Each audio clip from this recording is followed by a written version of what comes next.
Bienvenue sur En Cinémascope. Le cinéma en plan large, c'est pour vous. Angelo Bison, bonjour et merci d'accepter cet entretien pour En Cinémascope. Avec plaisir. Alors vous avez une grande expérience au théâtre, il y avait peu de télé avant, peu de cinéma. Je voulais vous demander comment ce projet vous a été présenté, ce projet des Nuits publiques saison 1 déjà, et ce qui vous a plu là-dedans.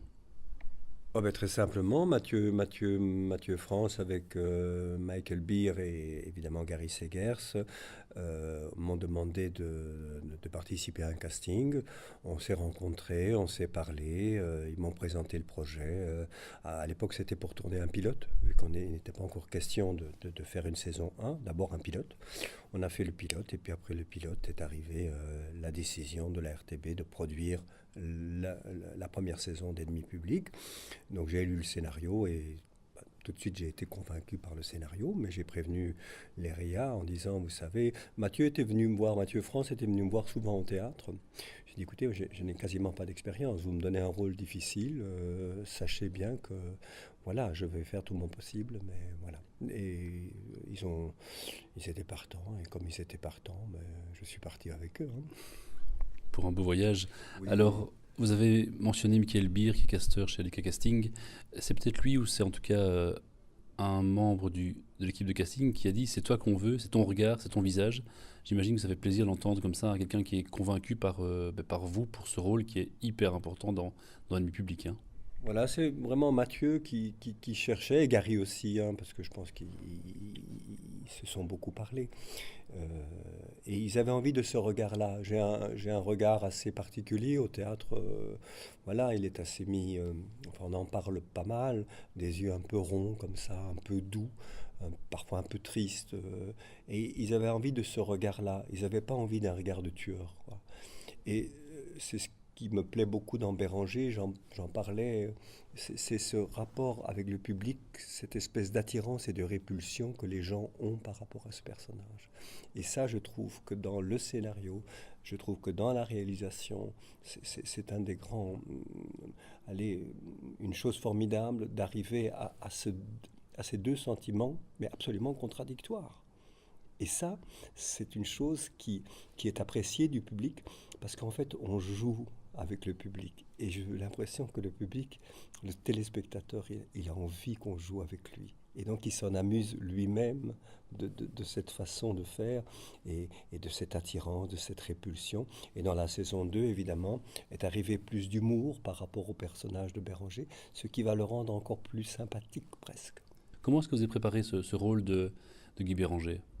Le challenge au départ était simple. Ils m'ont dit, voilà, tu as tué 5 enfants et on veut qu'à un certain moment, le public éprouve de la tendresse vis-à-vis de toi. Quand on m'a dit ça, j'étais un peu mort de rire parce que j'ai dit, écoutez, s'il y a bien une chose qui est atroce, c'est de tuer des enfants. Et comment voulez-vous que j'arrive à retourner cette situation ? C'est quasiment impossible ce que vous me demandez. Et pourtant, quand je rencontre des gens qui m'arrêtent, avec lesquels je discute avec grand plaisir, me disent, vous nous mettez dans une drôle de situation, parce qu'il nous arrive de ressentir de la tendresse pour vous, et ça nous dérange beaucoup. Alors quand on m'a dit ça, voilà... Et la première personne qui m'a dit ça, c'est quand j'ai été rechercher mon prix du meilleur acteur à Cérimania. La directrice m'a dit, ce qui est terrible avec vous, c'est qu'on ne peut pas vous haïr.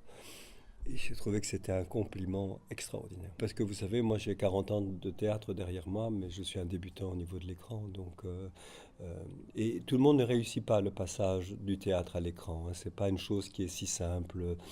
Je ne sais pas pourquoi des gens y arrivent, des gens beaucoup moins ou moins bien. Et c'est vrai que ce prix m'a rassuré. Et puis surtout, le regard des gens qui m'arrêtaient, qui me disaient « Oh, vous êtes formidable », voilà. Donc, ça fonctionnait.